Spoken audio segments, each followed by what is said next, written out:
හරි ඔයාලා හැමෝටම සුබ දවසක්. ඉතින් ඔටෝග්‍රාෆ් මොඩිෆිකේෂන් එකෙන් මම අද වීඩියෝ එකක් ඔයගලන්ට ගේන්න බලාපොරොත්තු වෙනවා.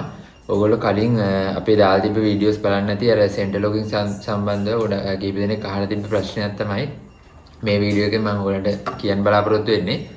ඉතින් අර මේ වාහන වලට රිමෝට් සිස්ටම් හයි කර ගන්න එක ගැන මම වීඩියෝස් දාලා තිබුණා.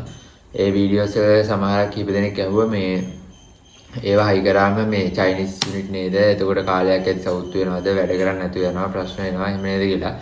ඉතින් මෙහෙමයි චයිනීස් ඒවා තමයි කොහොමත් දැන් රිමෝට් එකක් එන්නේ නැති වාහනයකට හයි කරන්න දැනට ලංකාවේ තියෙන්නේ චීනය නිෂ්පාදනය කරන යුනිට් තමයි. ඉතින් මේ මං ගාව තියෙන්නේ මේ දෙකක් මම මේ වර්ග දෙකකින් ගෙනල්ලා දිනවා ගන්න පෙන්නන්න. ඉතින් මේවායේ එක එක ක්වොලිටි තියෙනවා. සාමාන්‍යයෙන් හොඳ ක්වොලිටි එකකින් හයි කරගත්තොත් ඔයගලන්ට කාලයක් පාවිච්චි කරගන්න පුළුවන්. ඉතින් ගොඩක් වෙලාවට රිමෝට් එක අතේ අපි පාවිච්චි කරන රිමෝට් එක ඩැමේජ් වෙනකම් වගේ මේ සිස්ටම් එක පාවිච්චි කරන්න පුළුවන්. ඉතින් දැන් මේ දින් මම මේ වගේ වර්ග දෙකක් ගෙනල්ලා දෙන මේ දෙකෙන් මම ඔයාලට වෙනස පෙන්නන්නම්.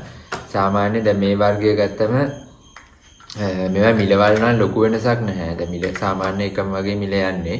එහෙනම් මේක ඔයගලන්ට තෝරගන්න තේරෙන්නේ නැහැ නේ. ගොඩක් මේ ගැන දන්නේ නැති කස්ටමර්ස්ලා ඉන්නවා. ඉතින් ඒගොල්ලන්ට දැනුවත් වෙන්න තමයි මේ වීඩියෝ එක කරන්නේ. ඒතකොට දැන් මේ වගේ යුනිට් එකක් ගත්තම මේකේ මේ තියෙන ඇතුලේ තියෙන සර්කිට් එක. ඉතින් මේකේ මේ මෙතන රිලේස් තියෙනවා. මේවෙන් තමයි වාහනේ දැන් සිස්ටම් එක රිමෝට් එකෙන් වැඩ කරන්නේ. ඒතකොට මේවා දැන් මේ යුනිට් එක ගත්තම මේකේ පොඩි රිලේස් තියෙන්නේ. එතකොට මම මේකෙත් පෙන්නන්නම් ඒ වගේ මේක වෙන වර්ගයක්. මේකේ මේ විදිහට ටිකක් ලොකු රිලේස් තියෙනවා. ඔයගලන්ට පේනවාදී බැලුවම සයිස් එක ප්‍රමාණයෙන් ලොකුයි. මේ බෝඩ් එකත් ලොකුයි. ඉතින් දැන් මේ වගේ එකක් ගත්තොත් සාමාන්‍යයෙන් මේක ක්වොලිටි මේක කාලයක් පාවිච්චි කරන්න පුළුවන්. මොකද මේ රිලේ එහෙම තමයි මුලින්ම පිච්චෙන්නේ. ඉතින් මේකේ වගේ නම් ඉක්මනට පිච්චෙන්න බලනවා. ඔයගොල්ලෝ රිමෝට් එක පාවිච්චි කරන වාර ගන්න වැඩි වෙන්නත් එක්ක මේ වගේ එකක් නම් ගොඩක් කාලයක් පාවිච්චි කරන්න පුළුවන්. ඉතින් මේක දැන් ඔයගොල්ලන් ගන්න ගියාම කඩවල් වලින් මේව හයි කරගන්න ගියාම මේව ගලවලා පෙන්නන්නෙත් නැහැ. පෙන්නුවත් ඔයගොල්ලන්ගෙම දන්නෙත් නැහැ. බලන්න දන්නේ නැහැ මේක රිලේ එක ලොකුයිද එහෙම කියලා.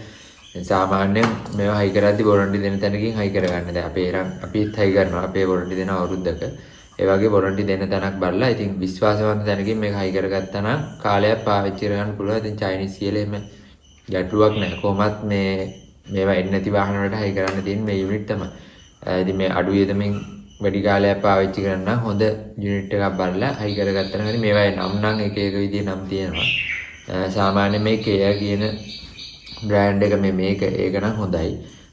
අනිත් මේක නම් මේ ස්කූටර් කියලා බ්‍රෑන්ඩ් එකක්. ඒක සාමාන්‍ය මේ වගේ පොඩි බෝඩ් එකක් තමයි එන්නේ. ඉතින් ඒක ටිකක් ඉක්මනට සවුත් වෙනවා. ඉතින් මේක ගැන දැනුවත් කරන්න තමයි මම මේ වීඩියෝ එක අරන් ආවේ. මේ ගැන තාම මොනවා හරි ප්‍රශ්න තියෙනවා නම් ඕගොල්ලන්ට කමෙන්ට් එකක් දාන්න. අපේ නම්බර්ස් දෙකක් දාලා තියන්නම් කෝල් එකක් දෙන්න. අපේ ෂොප් එකටත් ඇවිල්ලා මේවා ගන්නත් පුළුවන්, හයි කර ගන්නත් පුළුවන්, ඩිලිවරි කර ගන්නත් පුළුවන්. මේ ගැන තව වීඩියෝස් දාලා තිබ්බ වෙන අයිටම් ගැනත් දාලා තිබුණා. ඒවත් බලන්න. ඉස්සරහටත් වීඩියෝස් අරන් එන්න අපිව සබ්ස්ක්‍රයිබ් කරලා තියාගන්න. හැමෝටම සුබ දවසක්.